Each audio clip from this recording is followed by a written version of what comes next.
Bismillahirrahmanirrahim. Assalamualaikum warahmatullahi wabarakatuh. Alhamdulillahi ala ihsani wa syukru lahu ala taufiqihi wa amtinani. Asyhadu an la ilaha illallah wahdahu la syarika lahu ta'ziman li sya'nih. Wa asyhadu anna Muhammadan abduhu wa rasuluhu da'ila ridwanih. Allahumma salli alaihi wa ala alihi wa ashabihi wa ikhwani. Ikhwan dan akhwat yang dirahmati Allah Subhanahu wa taala, jamaah Masjid As-Sunnah yang dirahmati oleh Allah Subhanahu wa taala, kita melanjutkan bahasan kita tentang fikih zakat ya. Pada pertemuan lalu ya kita sudah membahas macam-macam harta zakat ya. Kita ingatkan kembali ya, macam-macam harta zakat. Di antaranya zakat naqdain atau zakat emas dan perak ya. Kemudian zakat apa lagi? Yang kedua, zakat al-an'am, binatang ternak, yaitu sapi, kambing, dan onta ya. Zakat ayam ada atau tidak? Tidak ada kan? 3. Kemudian zakat apa? Zakat zuru' was simar ya. Zuru' was simar ya. Sudah kita bahas juga masalah perkebunan dan buah-buahan.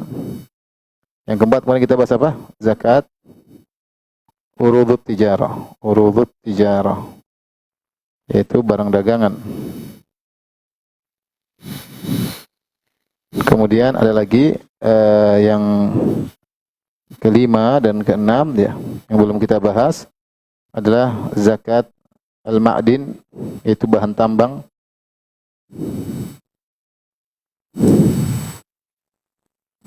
Kemudian zakat rikaz,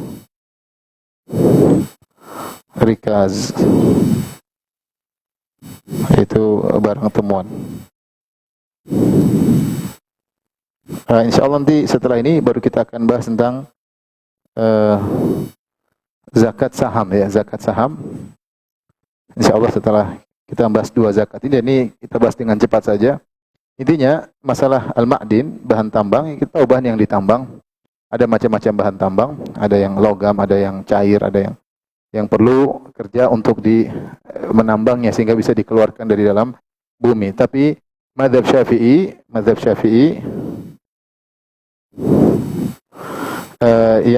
yang terkena zakat dari bahan tambang hanya emas dan perak, hanya tambang emas dan perak. Ada khilaf tentunya ya dalam hal ini. Sebagian ulama mengatakan bukan hanya emas dan perak saja, semua tambang, nikel, misalnya besi, semuanya terkena zakat al-ma'din ya. Tapi mazhab Syafi'i mengatakan yang terkena cuma mazhab hanyalah emas dan perak. Kenapa emas dan perak? Karena inilah yang datang dalilnya secara ini yang ijma ya. Ini yang ijma dan ini yang ada dalilnya, karena emas dan perak dia sendiri sudah adalah harta yang kena zakat, harta yang kena zakat. Adapun tambang selain emas dan perak maka tidak terkena zakat, dan hukum asal barang-barang milik seseorang tidak terkena zakat. Ini hukum asal. Hukum asal barang-barang tidak terkena zakat. Yang terkena zakat harus ada dalilnya. Kata mereka yang dalilnya cuma emas dan perak. Lantas kenapa disendirikan? Kan sudah kita bahas ini ada zakat emas dan perak. Kalau ada zakat emas dan perak, kenapa kita bikin zakat khusus apa? Ma'din. Apa bedanya nomor 5 sama nomor 1? Paham? Bedanya di mana? Bedanya samanya dulu. Samanya sama-sama emas dan perak. Terus sama-sama mikdarnya 2,5%. Bedanya kalau ini nggak pakai haul. Kapan ketemu keluarkan 2,5%. Bedanya ini tidak pakai haul. Ini tanpa haul. Nisab sama berlaku. Jika emas ditemukan cuma sedikit, tidak sampai 80 gram, ya tidak jadi zakat, tidak kena zakat, karena harus ada nisabnya. Nisab emas berapa kemarin? 80 gram atau 85 gram atau 90 gram. Ada khilaf kan? Sudah kita sebutkan. Bedanya kalau zakat emas dan perak harus pakai haul. Adapun zakat al-ma'din, kalau yang ditambang adalah emas dan perak, tidak perlu pakai haul. Kapan dikeluarkan ditambang dari bumi, kemudian memenuhi nisab, 85 gram atau 90 gram, maka langsung dikeluarkan 2,5% tanpa harus menunggu haul. Paham? Baik. Adapun zakat rikaz, ya.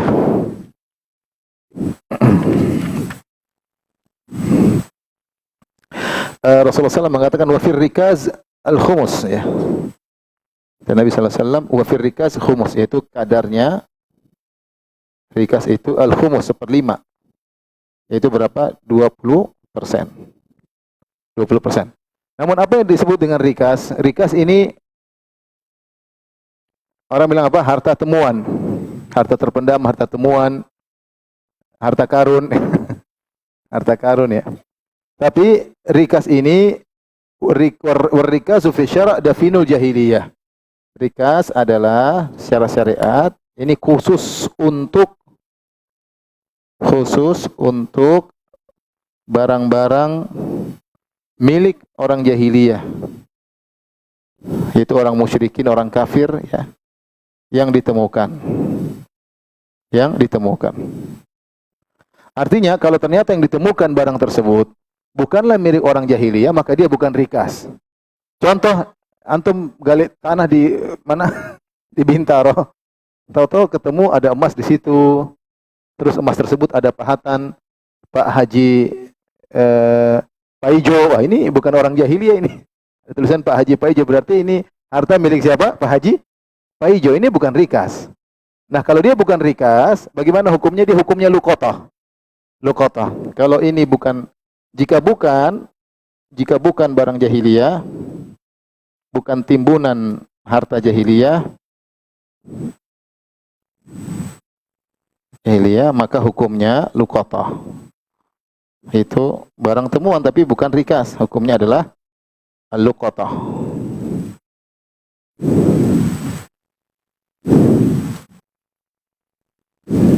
Al-luqatah ya harus diumumkan. Kemudian sampai setahun, kalau tidak ditemukan maka bisa dibantu. Hukumnya tersendiri. Tidak terkena zakat, ya. Ini terkait dengan ar-rikas, ya. Terkait dengan ar-rikas. Tapi kalau dikatakan itu adalah barang jahiliyah, di antara buktinya apa? Terdapat misalnya tanda-tanda orang-orang agama dahulu, misalnya penyembah berhala atau penyembah setan atau penyembah dewa, misalnya penyembah arwah, ada tanda-tandanya atau apa itu, ya mungkin yang punya rumah pergi atau gimana, ya. Ya, enggak, ya. Ya.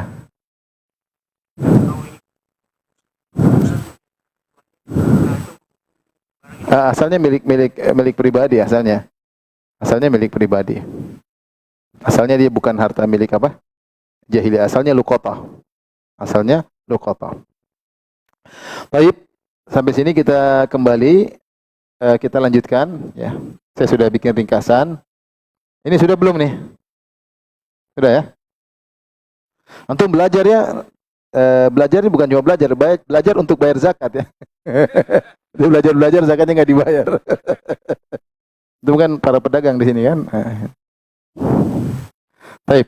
Sekarang kita akan bahas tentang zakat saham. Saya sudah ringkaskan, ya. Perhatikan di sini. Biar apa namanya? Singkat, ya. Baik. Sebelumnya apa hukum saham, ya? Sebelumnya apa hukum saham?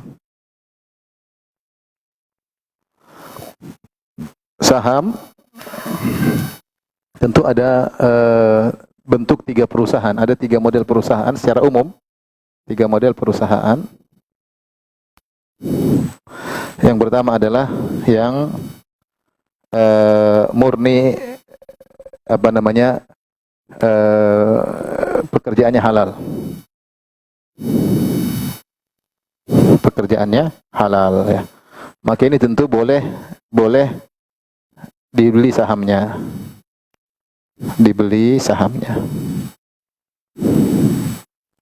Baik. Yang kedua, yang murni haram. Tentu ini haram dibeli sahamnya. Contohnya apa yang haram? Perusahaan apa? Bir. Apa lagi? Rokok. Apa lagi? Hah? Bar, ya. bank konvensional misalnya. Ini semua murni haram. Yang halal misalnya apa? Perusahaan bakso. Perusahaan misalnya tambang atau perusahaan misalnya apa? Tekstil ya. Itu warga yang rata-rata biasanya halal ya. Nah, ada yang campur ya. Ini nomor 1, ini nomor 2. Dan nomor 3 yang campur. Campur dalam hal ini asalnya pekerjaannya halal. Halal, tapi ada kegiatan-kegiatan haram. Nah, di sini ada khilaf ya, tentang khilaf di kalangan para ulama ya. Di kalangan para ulama. Namun banyak ulama di Arab Saudi mereka mengatakan haram. Contohnya misalnya perusahaan tersebut dia halal tapi ternyata dia menjual beli dengan riba misalnya. Dia barangnya jualnya halal tapi dia jual belinya dengan apa? Riba. Atau dia bermodal dengan uang riba misalnya. Ini jadi masalah memang ya.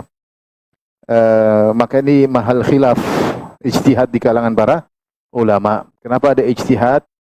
Dari satu sisi kita dilarang untuk berta'awun dalam kemaksiatan, wala ta'awun al-itsmi wal udwan, tidak boleh tolong menolong dalam dosa dan permusuhan. Ketika kita membeli saham berarti kita menjadi owner dari perusahaan tersebut, berarti kita setuju dan kita mendukung praktek-praktek maksiat yang dilakukan oleh perusahaan tersebut.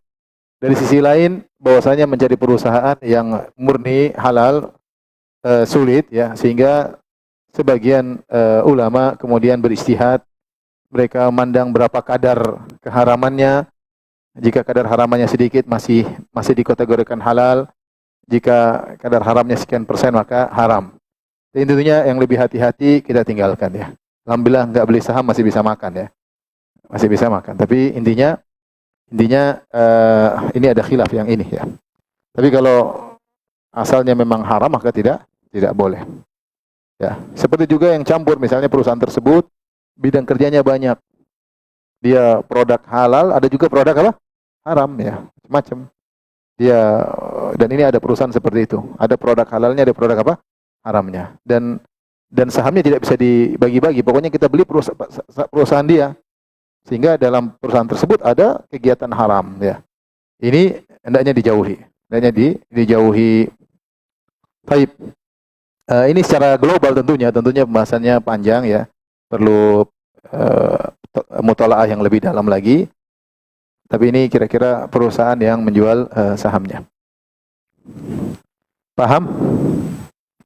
Baik, setelah itu bagaimana tentang zakat saham dari perusahaan atau zakat kalau orang beli saham? Siapa sini yang beli saham? Angkat tangan. Ada yang beli saham? Enggak ada. Hah? Tawadhu ya. Tawadhu. Takut ketahuan. Baik. Nah, ini perhatikan baik-baik ya. Masih kebaca? Ya, oke. Macam-macam saham. Saham secara umum ada 2 model. Perhatikan. Yang pertama adalah al-ashum lit-tijarah, yaitu seorang membeli saham untuk jual beli. Saham untuk barang dagangan. Kapan harga naik dijual. Dia lihat, oh kapan dia jual, kapan rugi dia tahan ya. Pokoknya dia niatnya bukan untuk investasi, tapi niatnya untuk dapat untung dengan jual beli saham tersebut. Ya, ini Allah Maha tahu tentang niat seseorang ketika beli saham tersebut. Beda dengan niatnya investasi. Niat dia bukan investasi, memang niat dia adalah untuk jual beli. Kapan naik dia lepas, atau dia tunggu sebentar naik baru dia lepas, kemudian dia beli saham yang lain lagi. Seperti itu kerjaannya dia. Dia beli saham lain lagi, kalau turun dia tahan, kalau dia kelihatannya mau rugi segera dia lepas, dia cari saham lagi. Ketahuan orang ini berarti dia beli saham untuk apa? Dagang. Maka saham yang seperti ini adalah masuk dalam urudut tijarah. Ini masuk dalam apa? Urudut tijarah. Zakat barang dagangan. Termasuk dalam urudut tijarah, zakat barang dagangan. Nah, kalau zakat barang dagangan, maka aturannya seperti urudut tijarah. Berarti bagaimana? Setiap penghujung haul, dia kumpulkan nilai saham dia, dan harus nilai beli atau nilai jual? Nilai beli atau nilai jual? Nilai beli atau nilai jual? Nilai jual. Nilai jual, karena selalu kita katakan bahwasanya barang dagangan itu adalah uang dalam bentuk barang apa? Dagangan. Makanya Syekh Utsaimin rahimahullah mengingatkan, ketika kita punya uang 100 juta, kena haul kan? Kena nisab kan? Misalnya bulan Ramadan atau bulan Muharram, kita punya uang 100 juta, berarti kena nisab. Karena nisab emas perak, nisab emas sekitar 90 juta. Kemudian 50 jutanya kita belikan barang dagangan di 3 bulan kemudian, paham? 3 bulan kemudian 50 jutanya kita beli misalnya alat-alat tulis untuk kita perjualbelikan. Nah, nisab masih bertahan, masih berlaku atau tidak nisab? Masih. Karena nisab nilai jual barang dagangan digabungkan dengan duit, paham? Dan haulnya tidak diulangi dari bulan 3, tapi tetap dimulai dari yang tadi awal. Misalnya, saya ulangi, kita punya uang 100 juta di bulan Muharram. Kena nisab atau tidak? Kena. Berarti start haulnya mulai dari bulan Muharram. 3 bulan kemudian, bulan apa 3 bulan kemudian? Muharram, Syawal, Rabiul Awal, Rabiul Tsani, ya. Berarti Rabiul Tsani, 3 bulan kemudian 50 jutanya saya belikan alat tulis, buku tulis untuk saya perjualbelikan. Nah, berarti alat buku tulis itu adalah barang dagangan. Dan dia kalau ditinjau dari alat tulis tersebut tidak kena nisab, karena nilainya cuma 50 juta. Tetapi ingat, untuk nisab barang dagangan harus digabungkan dengan uang kita. Paham? Dan haulnya tidak dimulai di Rabiul Tsani. Haulnya dimulai sejak Muharram, karena dia adalah penjelmaan uang menjadi barang. Paham? Dia penjelmaan uang atau dikonversi uang menjadi barang. Jadi berlanjut. Paham? Ya. Jadi sehingga tetapi nilainya adalah nilai jual. Nilainya adalah nilai jual, karena barang ini akan jadi duit. Duitnya adalah nilai jualnya, bukan nilai belinya. Nah, demikian pula berlaku pada saham, yang seorang beli saham untuk dagang. Dia beli, dia jual, dia beli, dia jual, ya. Tiba-tiba bisa untung banyak, tiba-tiba bisa rugi banyak. Nah, ini berarti dia menjadikan saham dia sebagai barang dagangan. Dia siap jual. Kapan untung dia jual, kapan rugi dia tahan. Dia merasa akan rugi banyak, kira dia lepas. Ini butuh keahlian, ya. Karena bisa untung dan juga bisa rugi. Nah, maka cara bayar zakatnya adalah dengan menunggu sampai penghujung apa? Haul. Setelah penghujung haul, kemudian ditambah dengan dividennya, yaitu keuntungan. Terserah dividen tersebut mau dibagi setiap kapan. Apa mau dibagi tiap sebulan sekali, tiap 6 bulan, tiap 1 tahun. Pokoknya dividen yang tersisa itu juga termasuk terkena haul. Karena dividen adalah keuntungan, dan sudah kita bahas pada zakat barang dagangan, keuntungan tidak start haulnya, tapi dia mengikuti haul induknya. Masih ingat atau tidak? Keuntungan, saya punya barang dagangan 100 juta, kemudian tahun depan 6 bulan kemudian saya baru untung 50 juta. Setelah 6 bulan lagi berarti sudah kena haul. Nah, keuntungan saya ini baru muncul setelah 6 bulan. Secara haul dia belum haul karena dia baru 6 bulan. Tapi haulnya dia ngikuti induknya, ikut modalnya, paham? Sehingga meskipun dia baru 6 bulan, dia sudah juga terkena zakat. Paham tidak? Aduh, saya ragu.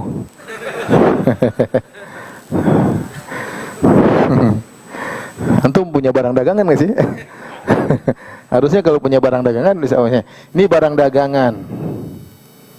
Barang dagangan, ya. Nilainya 100 juta misalnya, 100 juta rupiah. RP 100 juta. Kena nisab atau tidak? Kena nisab. Nisab, kemudian start haul. Misalnya ini adalah di bulan Ramadan, misalnya Muharram. Ini di bulan Muharram. Kemudian 3 bulan kemudian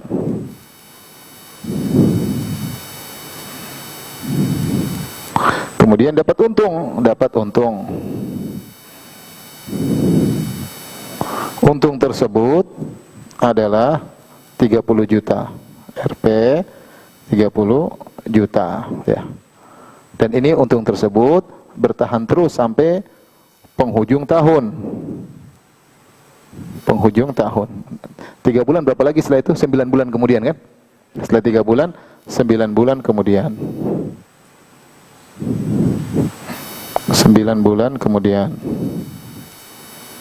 Dan tetap keuntungan tersebut bertahan sehingga total berapa? 130 juta.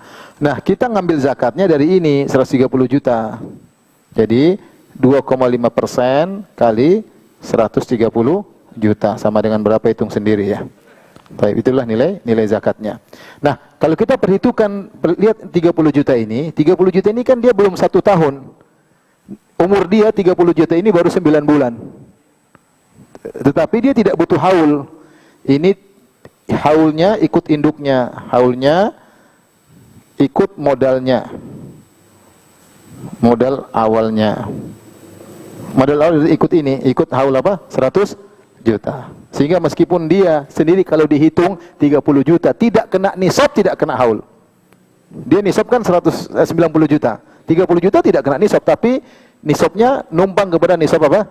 Ngikut kepada modalnya, dan haulnya juga ngikut kepada apa? Modalnya. Paham sampai sini? Paham ya? Nah, kira-kira zakat saham pun demikian. Ini kalau kita kita analogikan, kira-kira demikian. Saham pun demikian. Ya. Kalau saham adalah barang dagangan, ini adalah kita beli saham. Ada nilai beli saham. Nilai beli saham. Misalnya kita punya saham 100 juta. Terus dividen ya. Ini 3 bulan kemudian, misalnya 3 bulan kemudian ada dividen 20 juta. Apa ini? Kenapa ada kotak-kotak gitu? Ya, nggak hilang ya. Oke, sebentar, sabar. Oh, nggak mau hilang dia. Lah, yang baru aja. Ya, oke. Ini pengguna teknologi juga tidak ngerti gimana caranya. Oke, saya ulangi. Sekarang gambarannya gini. Modal saham. Saham kita beli berapa? 100 juta. Entah ini berapa saham, misalnya satu saham 10 juta, berarti kita punya 10 saham. Tapi intinya modalnya 100 juta. 3 bulan kemudian pembagian dividen. Terserah produk apa? 30 juta. Untungnya banyak, baru 3 bulan sudah untung berapa? 30 juta. Kemudian 6 bulan kemudian, atau 3 bulan kemudian lagi, pembagian dividen lagi. Pembagian dividen 20 juta. 6 bulan kemudian selesai haul. Taib. Total ya. Dividen ini sama dengan apa? Keuntungan. Ini keuntungan, paham? Keuntungan. Haulnya ikut apa? Haul ikut modal, paham? Ini juga sama, ini keuntungan. Haul juga ikut ini, ikut modal, paham? Nah, ternyata 30 juta ini antum nggak ambil, antum simpan. Antum simpan. Maka sebenarnya total modal antum, saham antum ini totalnya adalah 100 berapa? 50 juta. Ini harga modal. Tetapi ternyata di pasar sudah berubah tahun depan. Di pasar harga jual misalnya 200 juta. Ternyata saham antum bernilai 150 juta plus untung 50 juta. Paham? Kan saham berubah-ubah harganya kan? Sama beli antum beli mobil nanti tahun depan harganya mungkin naik, mungkin apa? Turun. Ternyata harga di pasar, harga di pasar jadi berapa? 150 juta tambah 50 juta. Ini yang tadinya 150 tadi asalnya berapa? Asalnya 100 kan? Saham antum jadi naik 50%. Paham? Naik 50%. Tadinya awal 100 juta, tahun depan nilainya sudah menjadi 150 juta. Plus keuntungan antum 50 juta. Sehingga duit antum sekarang jadi berapa? 200 juta. Nah, antum keluarkan zakat dari sini 200 juta ini kali 2,5%. Paham? Kecuali dividennya antum pakai untuk jalan-jalan. Paham? Dividennya antum pakai berarti tetap saja yang dikeluarkan ya 150 jutanya. Ini kalau duit keuntungan antum simpan, paham maksudnya? Kalau antum simpan ya sudah, dia kena haul. Tapi kalau antum pakai buat ini buat anu, selesai. Enggak ikung. Jadi paham gambarannya? Saya masih ragu. Hah? Kurang pahamnya di mana? Antum ada beli saham enggak? Enggak ya? Sama, saya juga enggak punya saham. Kenapa? Di mana? Dividennya? Dividen keuntungan sama, keuntungan dibagi. Kalau dividen langsung ditransfer ke rekening antum kan mungkin terserah perusahaan, dia mau bagi dividen per tahun sekali. Karena perusahaannya banyak 3 bulan sekali terserah. Ada kesepakatan. Taruhlah 3 bulan pertama sudah ada pembagian. Pembagian antum dapat 30 juta. 30 juta itu antum mau pakai atau antum simpan di tabungan. Kalau antum simpan di tabungan, berarti dia adalah keuntungan. Kalau keuntungan ya dia terkena langsung apa? Haulnya. Langsung tidak perlu tunggu 1 tahun. Dia ikut haul induknya. Paham? Tapi kalau antum pakai, antum belikan mobil, ya sudah. Ya sahamnya itu yang kena apa? Yang kena zakat. Karena uangnya sudah antum beli barang, bukan barang dagangan, barang pakai.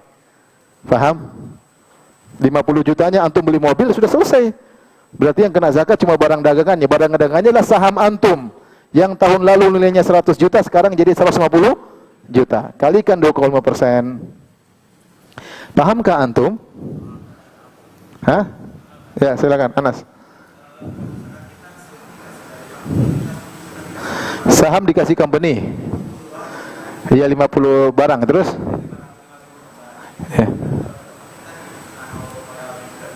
Iya sama, kita dikasih berarti sekarang milik kita. Milik kita ketika kita terima. Kalau ini saham mencapai nisab, berarti dia kena start haulnya. Start haulnya. Paham?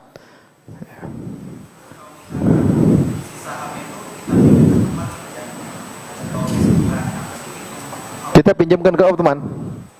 Mas apa? Kita pinjamkan. Kita beli saham sendiri, terus nggak ada urusan pinjam uang teman, itu masalah zakat utang kemarin. Pokoknya kita punya barang dagangan berupa apa? Saham. Oh enggak ada. Kapan kita beli? Kita pinjam uang, kita beli barang dagangan. Barang dagangan itu adalah langsung start haulnya dari kapan kita beli barang dagangan. Ya. Oh enggak, kalau sampai ternyata 100 juta tersebut tahun depan nilainya cuma 30 juta, dividennya sudah antum pakai semua, ya enggak kena zakat. Paham? Tapi kalau antum nilainya jatuh 30 juta, dividennya antum tahan, tidak antum jual, tetap 80 juta. Bisa jadi kena, taruhlah nilai turun 50%. 100 juta jadi 50 juta. Ternyata dividennya antum tidak pakai. Jadi tetap 100 juta tetap kena zakat. Paham? Karena nisabnya masih bertahan. Paham ya? Ya. Sama, masih kena, berarti lanjut. Dividennya dirubah menjadi emas, dirubah jadi uang, masa tetap dihitung. Karena masalah zakat urut ijarah, zakat duit, zakat emas, ini digabung nisabnya. Paham? Ya. Kecuali antum belikan barang yang bukan barang dagangan, sama kalau antum dividennya antum buat beli barang lain, sama aja, dia masih lanjut buat barang dagangan lain. Kecuali kalau antum beli mobil bukan untuk barang pakai, sudah hilang. Tinggal sisa sahamnya yang merupakan barang dagangan. Paham ya? Ya, oke. Baik. Sudah dicatat? Baik, itu baru saham model pertama. Baik, sekarang kita lanjut pada saham model kedua.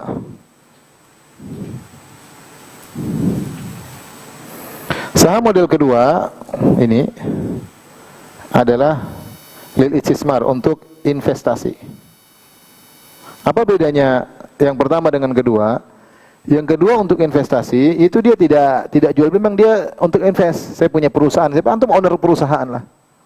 Beda yang pertama dia beli, kapan naik dia jual, kapan dia beli, kemudian kalau mau rugi dia lepas ya. Kalau itu berarti barang dagangan. Kalau ini enggak, memang dia membeli untuk bertahan lama, setahun 2 tahun, karena dia ingin jadi owner dari perusahaan tersebut. Berarti niat dia adalah untuk invest. Allah Maha tahu tentang niat. Innamal a'malu binniyat. Berarti dia beli saham tersebut untuk investasi. Nah,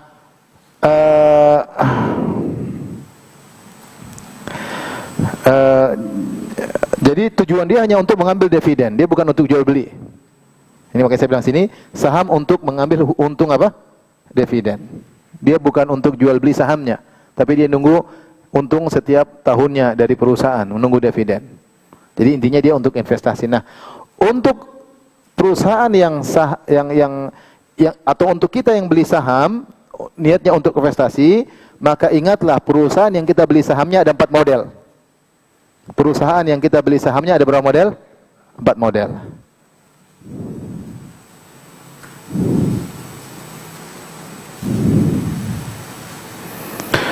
Model pertama, perhatikan, model pertama adalah Sina'at al-Mahdha, yaitu perusahaan yang bergerak bukan pada jual beli barang, Contohnya perusahaan hotel. Dia buka hotel kan nggak ada beli barang, tapi dia bisa jual sahamnya. Ya jasa. Yang penting dia bukan jual beli apa? Barang. Hotel, contohnya lagi bis, perusahaan bis. Dia tidak jual beli bis, tapi dia jual jasa angkutan. Kargo, contoh perusahaan apa? Kargo, ya. Ekspedisi. Ini semua bukan jual beli barang. Contohnya lagi cuci karpet. Ada perusahaan cuci karpet, ada perusahaan telepon, ada perusahaan tekstil, tekstil bisa jadi jual beli barang ya, jual beli baju atau jual beli kain. Enggak, ini telepon, listrik, ini semua namanya perusahaan yang tidak jual beli. Paham? Tidak jual beli. Kalau antum perusahaan yang antum beli sahamnya modelnya seperti ini, hotel, bis, kemudian listrik, kemudian cuci karpet dan yang lainnya, ya, maka ini bagaimana cara bayar sahamnya, ya? Maka sahamnya enggak kena zakat, karena itu perusahaan bukan jual beli barang, paham? Tapi yang kena zakatnya cuma dividennya, kalau terkena haul, paham? Saya sekarang gambarkan perusahaan yang kedua ini. Antum mikir ya. Perusahaan model pertama. Model pertama tidak, perhatikan, tidak menjual barang dagangan.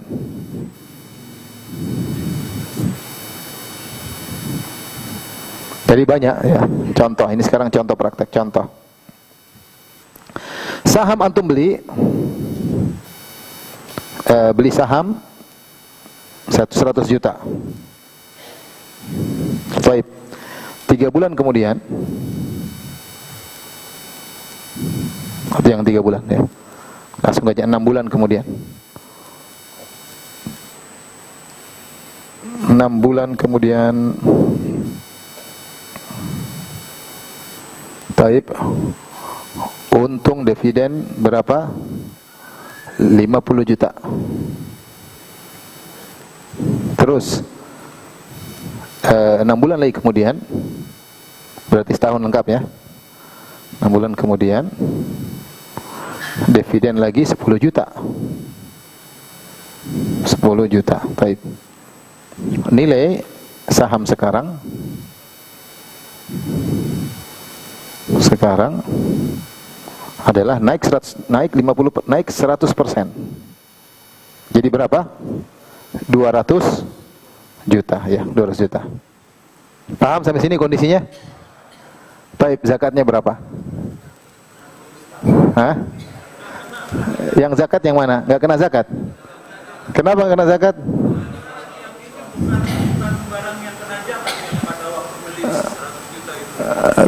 Yang kena dividennya. Dividennya tidak kena apa? Tidak kena zakat, apalagi sudah dibelikan barang. Jadi dividennya kurang dari nisab, sehingga tidak terkena zakat. Masya Allah, udah pintar-pintar antum ya. Masya Allah, tabarakallah.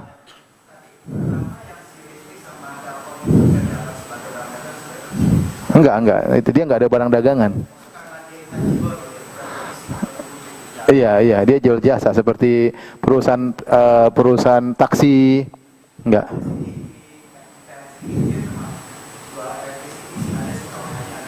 Ada gitu ya. Oke. Intinya beginilah ya. Ya, baik. Iya, kalau berarti bukan barang dagangan, itu namanya jual jasa. Kalau barang dagangan ada jual HP kah, jual mobil kah, ya, jual apa kah, ya itu barang dagangan. Baik, ini jenis perusahaan pertama. Sampai sini paham? Kita kembali kepada, ya, sudah difoto belum?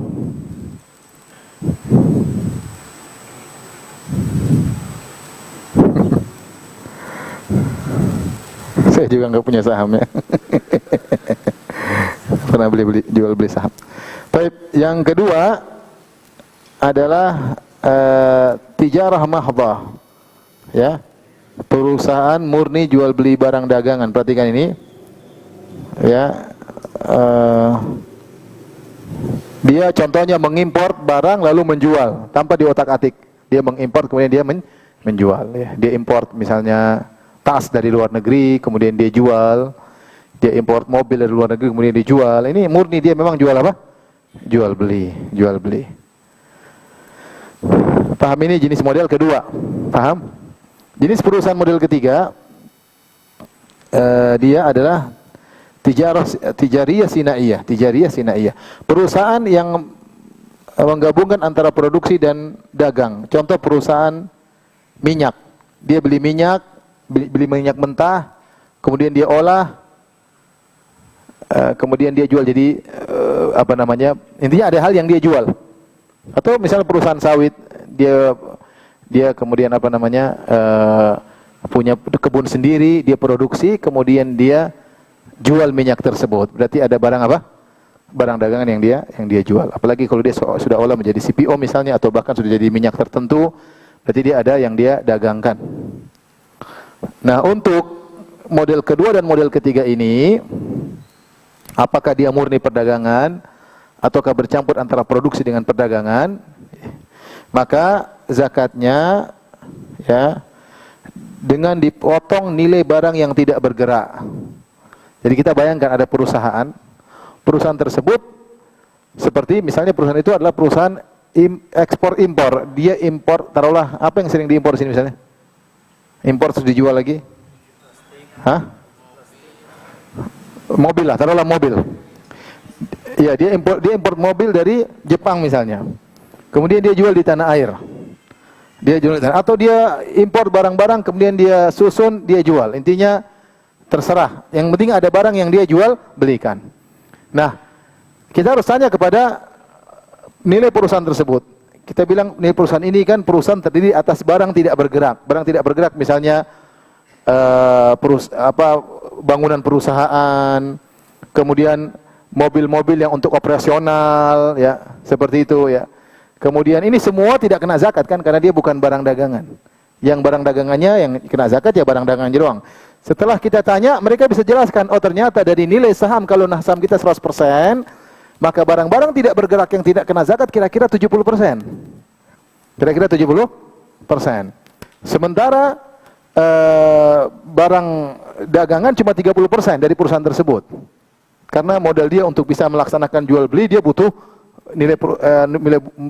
butuh bangunan, butuh ini, butuh ini, operasional, alat-alat komputer dan macam-macam semuanya. Ya.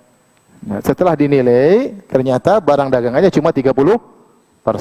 Ini contoh ya. Nah, yang kena zakat yang mana? Yang 30%-nya. Yang 30%-nya. Karena itulah yang untuk barang dagangan. Paham sampai sini? Ya, aset-aset tidak bergerak tidak terkena zakat. Yang terkena zakat adalah aset yang barang dagangan. Coba kita kasih contoh nyata ya.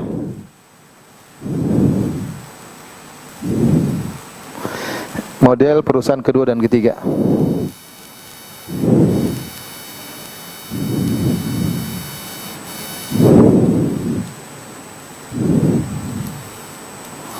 Kedua dan tiga ya.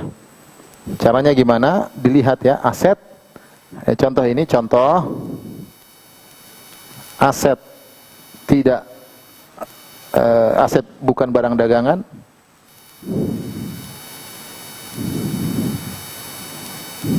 Misalnya ternyata dinilai 70 apa? persen dari aset perusahaan seluruhnya. Sementara aset barang dagangan ini bukan ya. Ini bukan barang dagangan. Ini sekarang aset barang dagangan. Ternyata cuma 30%. Sekarang contoh antum beli saham ya. Antum beli saham. Beli saham.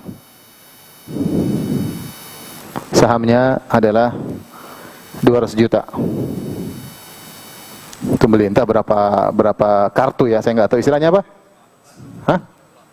Lot. Tulisannya LO? Oh, lot ya. Taruhlah berapa lot, nilainya 200 juta. Pokoknya nilai lot yang antum miliki 200 juta. Kemudian 3 bulan kemudian, biasanya dividen dibagi berapa tahun? Setahun berapa kali? Hah? Atau nggak dibagi-bagi? 3 bulan kemudian untung 30 juta. Kemudian 3 bulan kemudian lagi, 6 bulan kemudian, dividen, ini dividen ya. Berapa? 30 juta juga.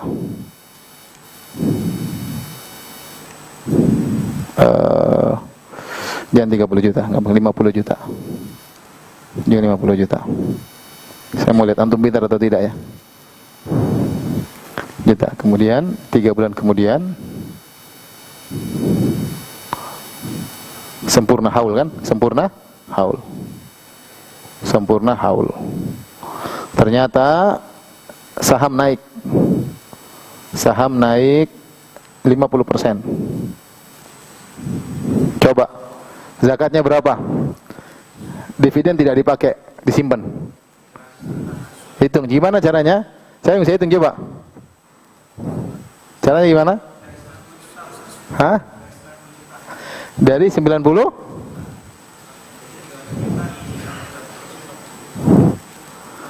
Saham naik 90%. Jadi nilai saham berapa sekarang?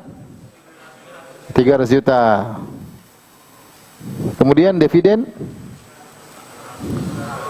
berapa? Dividen berapa? 100 juta ya. Baik, zakatnya berapa? 100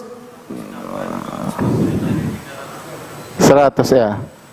Jadi ini 30% dulu. Ya, 30% dulu. Ini 30%-nya berapa? Sama dengan 90 juta. Terus zakatnya? Berarti zakatnya 100 plus 90 juta kali 2,5%. Masya Allah. Benar ya. Jadi dividennya nilai sudah jelas. Dividennya keuntungan tetap ikut modal awal ya. Tanpa ditinjau dari aset 30% atau 100%. Dividen nilai 100%. Adapun aset sahamnya cuma diambil 30%. Karena sahamnya naik 50% jadi 200 jadi 300 juta. 300 per juta 30%-nya 90 juta. Jadi 90 juta tambah 100 kali 2,5%. Paham atau tidak? Yang nggak paham tanya.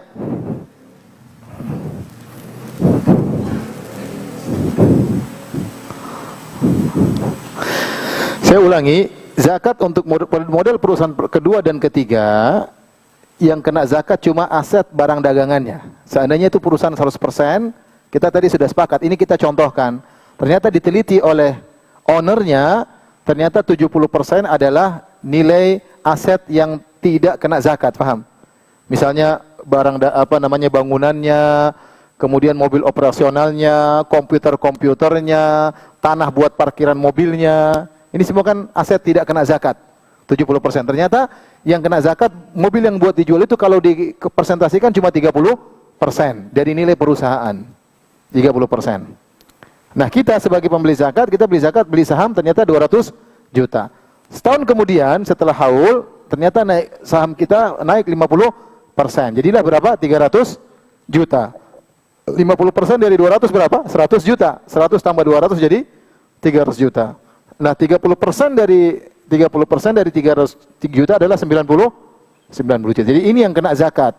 Mengenai dividen adalah keuntungan, maka tidak perlu lihat 30%-nya karena dia murni apa? Keuntungan. Ya, sehingga dia mengikuti haul dari induknya. Sehingga dividennya 100 juta, tinggal kita tambahkan 100 tambah 90, 190 juta kalikan 2,5%. Paham? Paham tidak? Paham ya, taib. Terakhir, model yang keempat. Ini sudah di foto? Sudah ya.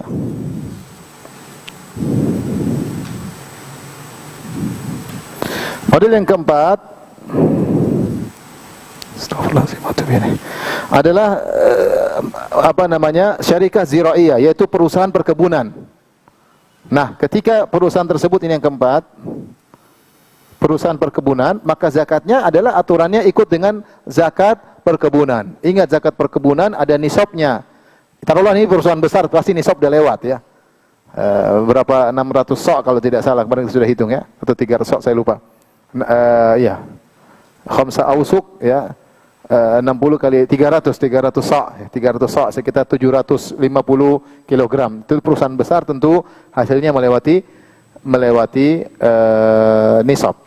Nah, mengenai zakatnya, bedanya kalau perusahaan perkebunan, zakatnya adalah ditaksir nilai tanamannya. Sama, perusahaan tersebut ada aset yang tidak kena zakat dan ada aset barang dagangannya. Itu bukan barang dagangannya, yaitu tumbuh-tumbuhan yang dia panen. Misalnya perusahaan beras kita beli. Nah, bayar zakatnya tidak tunggu haul, tapi kita lihat berapa kali dia panen perusahaan tersebut.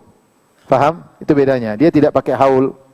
Ini tidak pakai haul.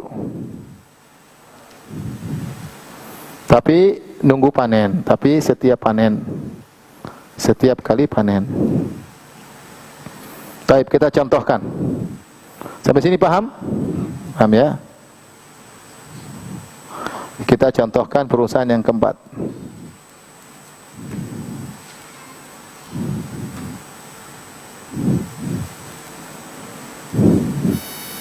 Perusahaan keempat yaitu perkebunan.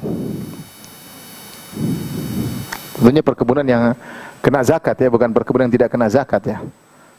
Seperti sawit tidak kena zakat. Kita kemarin merojikan yang perkebunan, maksudnya yaitu barang makanan pokok dan bisa disimpan seperti beras, jagung, gandum ya, seperti itu ya. Adapun perkebunan sawit, kemudian perkebunan sayur, enggak. Ini nanti tinggal dijadikan barang dagangan atau nanti masalah duitnya ya, itu lain lagi. Tapi ini kita taruhlah perkebunan sebagaimana yang sudah kita bicarakan. Misalnya yang pertama adalah beli saham 100 juta. Kemudian dividen 3 bulan. Dividen 30 juta. 6 bulan kemudian dividen 30 juta. 3 bulan kemudian sempurna haul, nilai saham naik 100%. Jadi berapa? 250 juta. Baik. Diketahui perusahaan panen 3 bulan 4 bulan sekali. Baik. Bagaimana cara bayar zakat? Hah? Tahu nggak caranya gimana? Berarti dalam setahun bayar zakat berapa kali? 3 kali. Kesimpulannya berarti setahun bayar zakat 3 kali. Dari aset ya, dari aset apa? Perkebunan, dari aset apa? Hasil kebun. Bukan aset tidak bergerak, dari aset hasil kebun ya. Berarti konsekuensinya kita harus tahu nilai saham setiap 4 bulan sekali. Paham? Harus tahu nilai saham, nilai jual, ingat ya, bukan nilai beli. Nilai jual apa? Saham 4 bulan sekali setiap kali panen.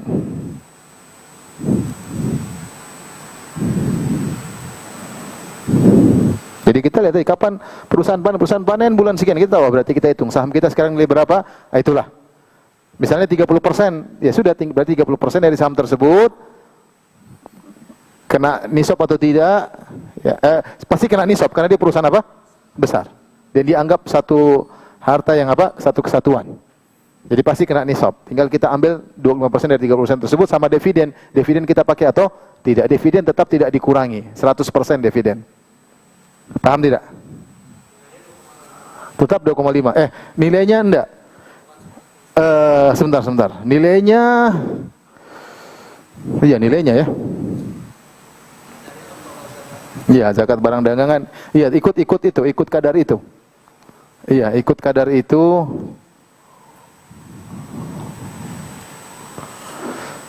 Wallahu alam. Saya ragu lagi. Nanti saya cek lagi ya. Saya cek lagi. Kalau saya kira-kira, perkiraan saya nilainya, jadi memang ada khilaf tentang masih ada yang mengatakan semua dianggap barang dagangan. Semua saham dianggap barang dagangan. Tapi pendapat yang kedua ditinjau dari jenis apa? Perusahaannya. Kalau kita ikut pendapat kedua ini harusnya tidak. Harusnya bukan 20%. Tapi tergantung perusahaan tersebut di pengairan atau tidak. Kalau pengairan berarti 10%. Kalau pengairan 5%. Kalau dari alami 10%. Dari situ berarti harus dibedakan, kalau betul pertanyaan beliau ya. Dari situ kita harus bedakan bahwasanya dividen adalah nilai uang sendiri. Dia punya haul sendiri. Kalau memang begini ya. Kalau yang begini berarti dia punya haul sendiri ya. Tapi kita tunda aja ya. Saya pelajari lagi yang jenis keempat ini, saya pelajari lagi insyaallah taala. Mudah-mudahan pada pertemuan depan saya bisa lebih lebih paham tentang masalah ini. Pertanyaan bagus, saya tidak perhatikan tadi ya. Karena memang dalam masalah zakat saham ada 2 mazhab. Mazhab pertama atau bahkan beberapa mazhab. Mazhab pertama semua dianggap barang dagangan. Apapun perusahaannya dianggap barang dagangan. Jadi cuma model pertama. Ya. Mazhab kedua yang dilihat cuma dividennya saja, barangnya nggak dilihat. Pokoknya setiap dividen yang dilihat apa? Zakatnya. Mazhab ketiga perincian tadi, tergantung perusahaan yang kita miliki, dan ini pendapat yang lebih logis. Adapun mengenai bentuk perusahaan keempat, nanti saya baca lagi insyaallah taala. Taib, mungkin azan dulu ya. Silakan azan. Baru kita buka tanya jawab.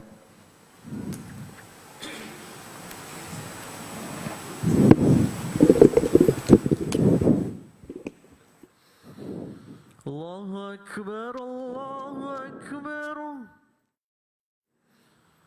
Allahu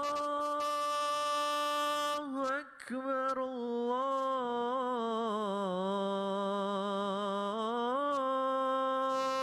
Allahu Akbar.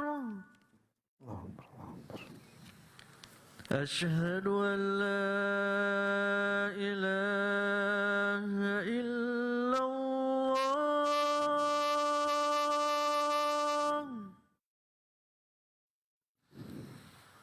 Asyhadu an la ilaha illallah.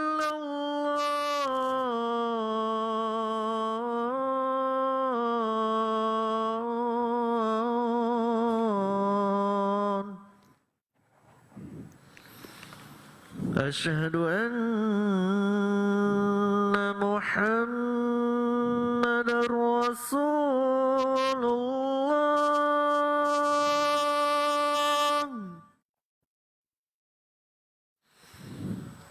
أشهد أن محمد رسول الله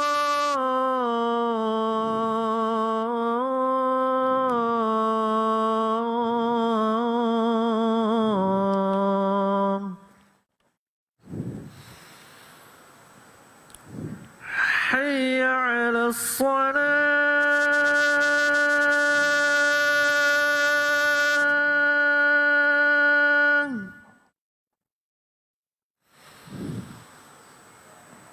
حي على الصلاة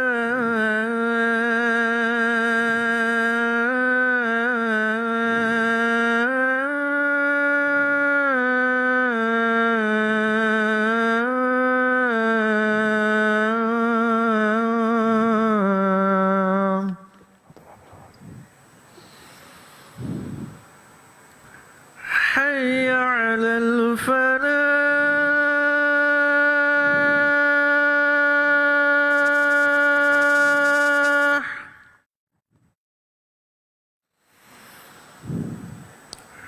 حي على الفلاح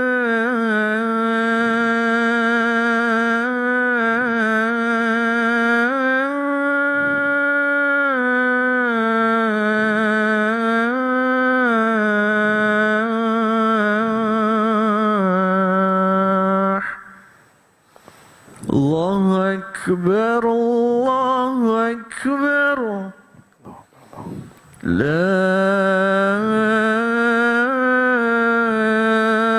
إله إلا الله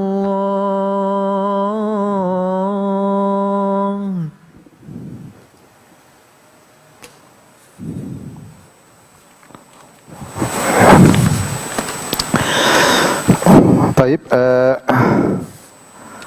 pertanyaan, Ustadz, kakak saya suami istri tidak punya anak, bermaksud mewakafkan rumahnya setelah meninggal untuk kepentingan agama. Yang kami tanyakan adalah bolehkah akadnya sekarang digunakannya setelah beliau meninggal? Jadi kalau dia tidak bikin akad sekarang, ya nanti setelah meninggal ya nggak bisa. Nanti jadi kalau meninggal jadi harta warisan. Kalau dia mewakafkan, dia wakafkan sekarang, tapi dipersyaratkan di situ. Bosnya wakaf ini saya tempati ya, dan sudah saya wakaf, jadi bukan milik dia lagi. Tapi wakaf boleh bersyarat, misalnya saya wakaf ini untuk anak-anak saya ya, anak-anak saya yang boleh menempati rumah ini, itu boleh, wakaf bersyarat boleh. Jadi bisa saja dia mewakafkan, dia pindah nama, ini udah wakaf, tapi saya masih diperbolehkan menggunakan apa, jadi bukan milik dia lagi, tapi dia boleh menempati rumah tersebut sampai dia meninggal dunia, nggak ada masalah ya, nggak ada masalah. Ini ada pertanyaan. Saya punya usaha jasa kirim tenaga kerja ke luar negeri. Untuk memiliki usaha tersebut kami harus mempunyai deposito sejumlah 1,5 M di rekening bank sesuai ketentuan pemerintah. Tujuan deposito tersebut sebagai jaminan saya menerima bunga dari deposito tersebut setiap bulan. Deposito tidak boleh dicairkan selama saya ingin terus menjalankan usaha. Apakah saya harus membayarkan zakat? Berapa dan kapan? Saya bacakan fatwa. Ini ada fatwa dari website Islam Web ya.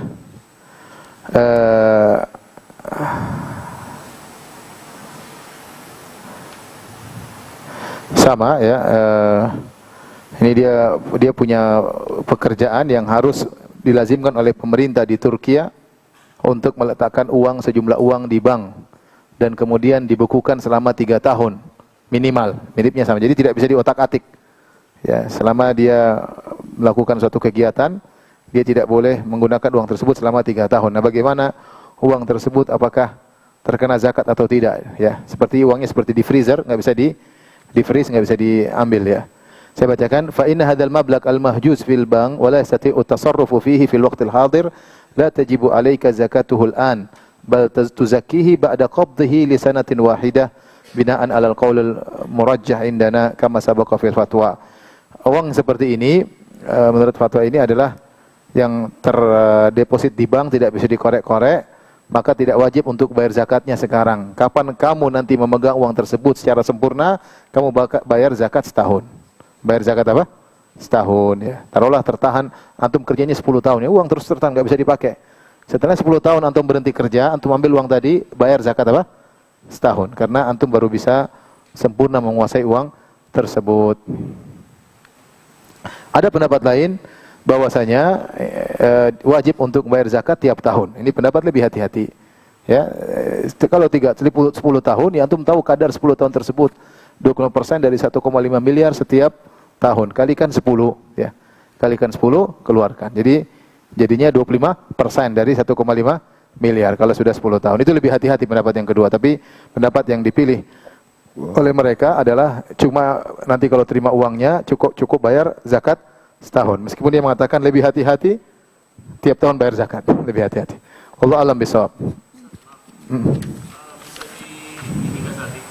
Disamakan dengan kita punya piutang ke seseorang yang tidak bisa kita bayar. Iya, itu ya, mirip seperti itu. Uang yang kita punya uang tapi kita nggak bisa korek-korek. Jadi pemilikan kita tidak sempurna. Dalam hal ini ada beberapa pendapat. Pendapat pertama ya bahwasanya bayar zakat tiap tahun. Pendapat kedua bayar zakat cuma setahun. Pendapat ketiga tidak bayar zakat. Kita terima dulu baru start haul baru mulai. Itu pendapat Ibnu Taimiyah rahimahullah taala. Setiap muslim yang wajib zakat harta, apakah hartanya uang dihitung konversi ke emas 80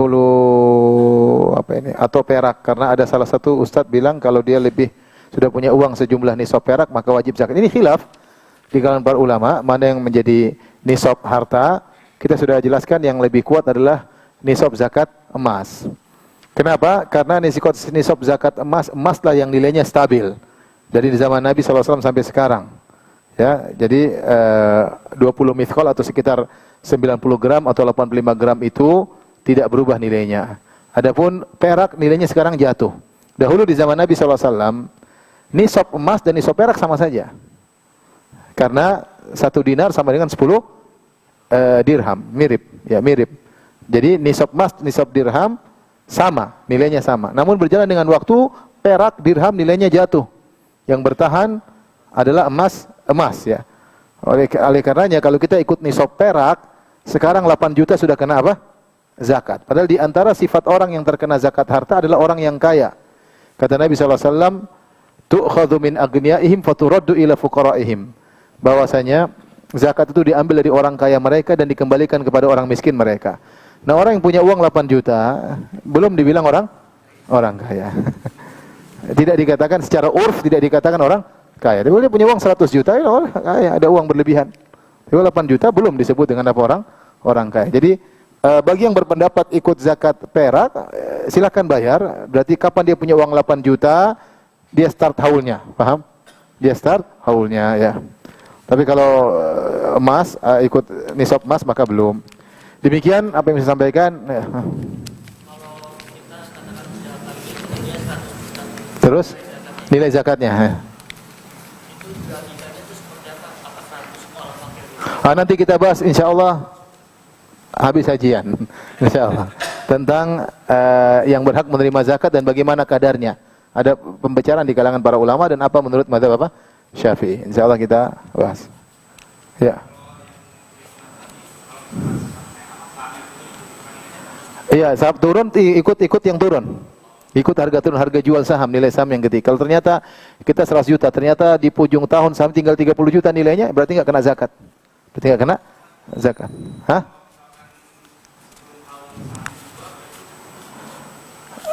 Duitnya masih lanjut. Kita dapat duit kan? Duit ini sama, dia digabungkan dengan nilai saham. Karena dia dapat duit barang dagangan, jadi apa? Duit. Tapi demikian, wabillahi taufiq wal hidayah. Assalamualaikum warahmatullahi wabarakatuh. Subhanakallahumma wa bihamdika.